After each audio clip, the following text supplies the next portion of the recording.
گرمی ہے وہ دبا کر پڑ رہی ہے، ٹیمپریچرز بے انتہا ہیں،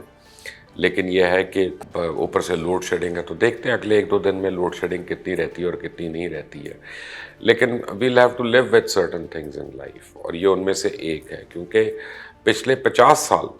میں 1 سال کی بات نہیں کر رہا، 5 سال کی بات نہیں کر رہا، 50 سال کی بات کر رہا ہوں، جس طرح سے ہم نے پاکستان کو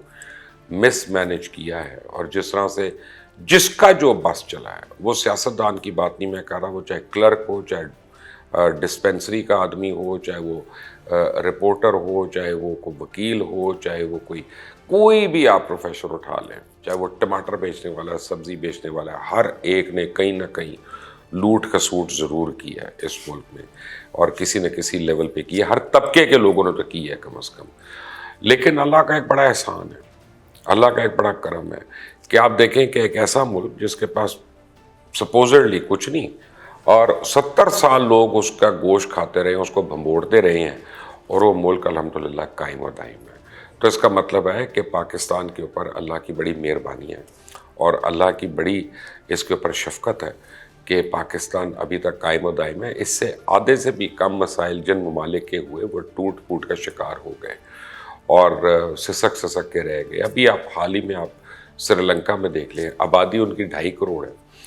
ان کے فارن ایکسچینج ریزرو ایگزیکٹلی اتنے ہیں جتنے ہمارے پاس ہیں، لیکن اب وہاں پہ لوگوں کے پاس پیسے ہیں ڈالنے کے لیے تیل نہیں ہے،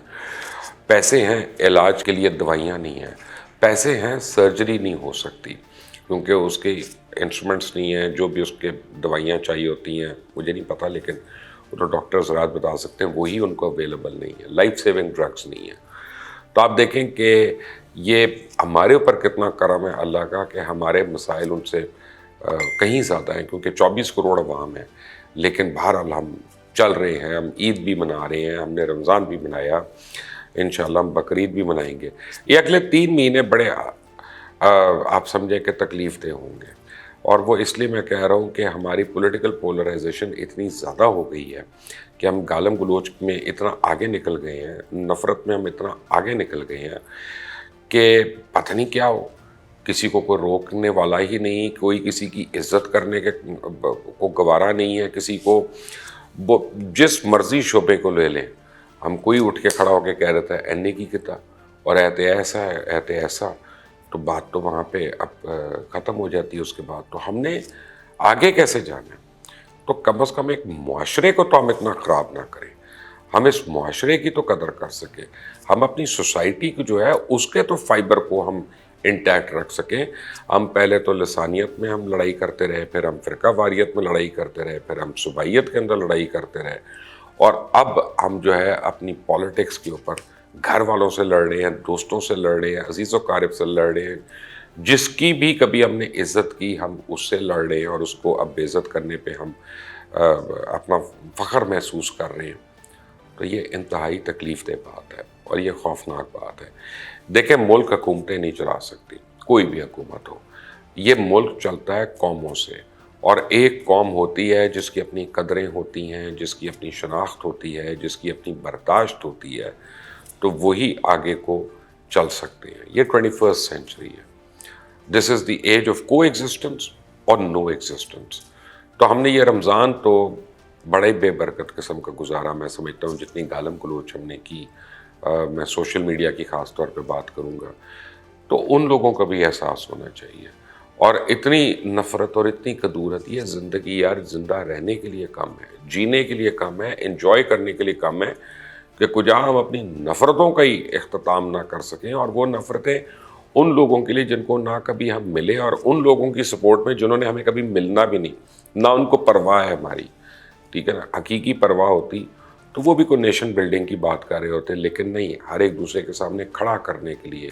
اپنے اپنے بندوں کو تیار ہے۔ اپنی اولادوں کو ان میں سے کوئی نہیں کھڑا کرے گا، کوئی بھی ان میں سے، کہ وہ آئیں اور وہ بھی آ کے ڈنڈے کھائیں پولیس کے یا ان کے اوپر پرچے ہوں، نہیں، وہ نہیں ہوگا۔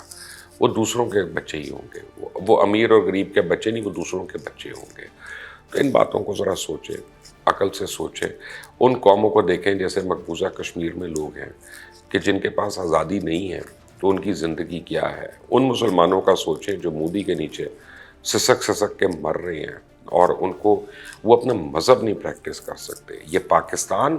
ہمارا ایک ایک آپ سمجھیں معجزے سے کم نہیں ہے. جس طرح سے یہ ملک بن گیا، اور یہ بھی ایک معجزہ ہے بذات خود کہ یہ جس طرح سے چلا رہا ہے اللہ تعالیٰ ہی چلا سکتا ہے اس کو. ہمیں افراد کی عزت کرنی ہے، ہمیں اپنے اداروں کی عزت کرنی ہے، ہمیں اپنے جھنڈے کی عزت کرنی ہے، ہمیں اپنے ترانے کی عزت کرنی ہے. اس عید پہ کم از کم ہم یہ عہد کریں کہ ہمارے جتنے مرضی اختلافات ہوں ہم رہیں گے پاکستانی، اور وہ ایک مارجن ہم ہر دوسرے اپنے سیاسی مخالف کو ضرور دیں گے، اور وہ ہم اس سے نہیں چھینیں گے. اگر ہم یہ کر لیں، اتنی سی بھی برداشت اگر ہم پیدا کر لیں، تو ہر روز ہمارا عید کی طرح ہی ہو سکتا ہے. میری دعا ہے دوبارہ سے کہ آپ اور آپ کے اہل خانہ اور چاہنے والے جہاں پہ بھی ہوں، وہ نہ صرف اس عید کو انجوائے کریں، بلکہ جو آپ کو اللہ تعالیٰ جتنی بھی خوشیاں دے وہ اللہ کی مہربانی ہے. انٹل دی نیکسٹ ٹائم، اللہ حافظ.